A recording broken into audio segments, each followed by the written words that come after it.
तमाम कांग्रेस, जैसा कि आप सभी को ज्ञात है कि तीसरी बार जब मोदी सरकार बनी तो उसके बाद से ही एक शक चुनाव आयोग और भाजपा के ऊपर शासन का बना है।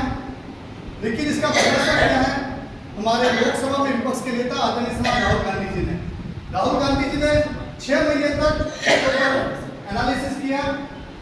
कर्नाटक की सेंट्रल बेंगलोर की लोकसभा के ऊपर, जो वहाँ की 7 विधानसभाओं के ऊपर 6 विधानसभाओं के अंदर कांग्रेस जीती है और एक माधवपुरा जो विधानसभा सीट थी वहां से कांग्रेस हारी थी और उस वजह से उस लोकसभा क्षेत्र का परिणाम भी प्रभावित हुआ था।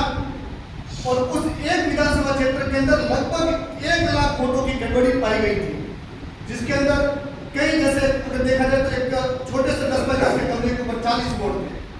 ऐसे अनेक प्रकार की एक विधानसभा के अंदर 1 लाख वोटों की गड़बड़ी उसके अंदर पाई गई थी। तो उससे ये पूरा स्पष्ट होता है कि कहीं ना कहीं भारतीय जनता पार्टी और चुनाव आयोग की मिलीभगत से लोकसभा चुनाव को प्रभावित किया गया था। ठीक उसी प्रकार से अगर मैं राजस्थान का उदाहरण देना चाहूँ तो जयपुर ग्रामीण लोकसभा सीट के अंदर हमारे नौजवान युवा साथी, जो हमारे एडिशा और कांग्रेस के साथी रहे हैं, अनिल चोपड़ा जी, उन्होंने चुनाव उनको हरवाया गया है। सरकारी मशीनरी का दुरुपयोग करते हुए वहां पे लगभग 2700 पोस्टल बैलेट वोट को खारिज करके 1600 वोट से उनको उनकी हार घोषित की गई।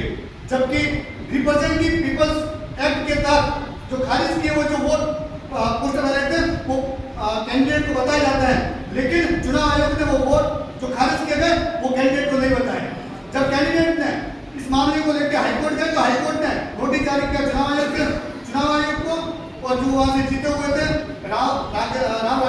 राजेंद्र सिंह जो वहां के सांसद है, हाईकोर्ट ने सबको नोटिस जारी किया, लेकिन राजेंद्र सिंह जो सांसद है, जो जीते हुए सांसद है, 1600 वोट से जो जीते थे, सरकारी मशीनरी का सहयोग लेते हुए जो जीते थे, वो अभी तक हाईकोर्ट के अंदर पेश नहीं हुए। तो इससे प्रतीत होता है कि वो हाईकोर्ट के अंदर पेश क्यों नहीं हो रहे, क्योंकि चुनाव आयोग ने और भारतीय जनता पार्टी की जो मशीनरी दुरुपयोग हुआ था उससे वो वोट चुनाव जीते थे, वो भली बात जानते हैं। तो इस प्रकार से इन्होंने केवल जयपुर ग्रामीण सीट को प्रभावित नहीं किया है, केवल बेंगलोर सेंट्रल की सीट को प्रभावित नहीं किया, राजस्थान समेत पूरे हिंदुस्तान की कई ऐसी लोकसभा सीटें हैं जहां पे इन्होंने इस तरीके का हथकंडे अपना है। चुनाव आयोग भारतीय जनता पार्टी की मिलीभगत यहाँ से साबित होती है। इसलिए राहुल गांधी जी की इस मुहिम को छूटने के लिए और हमें इस सरकार के विरोध, इस चुनाव आयोग के विरुद्ध जन आंदोलन में सहयोग करना है। धन्यवाद।